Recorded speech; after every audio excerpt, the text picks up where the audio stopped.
you ever looked at a blank sheet of lined paper and panicked, like blanking on a history essay exam? You stare at that paper and you realize that everything you've worked for, everything you prepared has leaked out of your ears, seeped out of your pores, and you sweat from the stress strapped behind a desk staring at that piece of paper like a deer in headlights. I stared at that piece of paper and I saw it. Specifically, I recognized the synonymy to marginalization. Think about it. They seek to keep you within the margins, forbidding you from crossing the border and call it keeping their shit straight.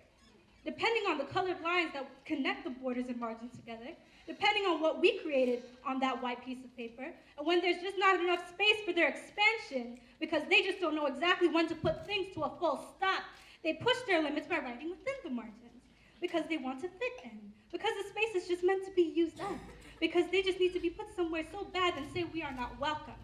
But even words created within the margins don't count, so they call us undocumented. We are left with scrap notes and pierced holes through our left side to keep us in check. We are left with scars of braille on our backs, pressed with lead. Write an essay on a blank sheet of white paper without the lines and watch your cursive character become crooked. Black words twisted to be published to the public. Crumple the paper and it will never be the same, neglecting the history of the paper, neglecting to remember that paper came from brown tree trunks, colored trees covered with beautiful multicolored leaves until it is then bleached into a blank, call it whitewashed.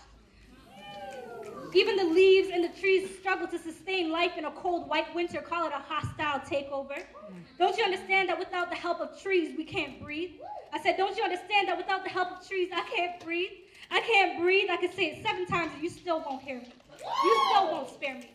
Acting like trees haven't been around from the very beginning, and God never said it was good. Acting like plant genocide must only be commemorated once a month, the shortest one at that.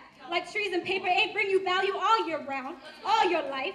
Like trees weren't already there when you showed up and started chopping them down, burning them, draining them of their sweet sap, using them to build your community. Sorry, let me bring that back. We're talking about paper, right? Because we just don't need to be so stuck in the past. Show me a man who is colorblind I wouldn't kill to see colors. All I see is a trend of killing colors. Write the words of the history you learned in invisible ink for the secrets they try to keep from us. Write the words of the history you learned in black and watch the ink bleed. Watch it run in a panic as it tries to escape the bars, as it tries to escape the red and blue of that blank sheet of lined paper. Let's go!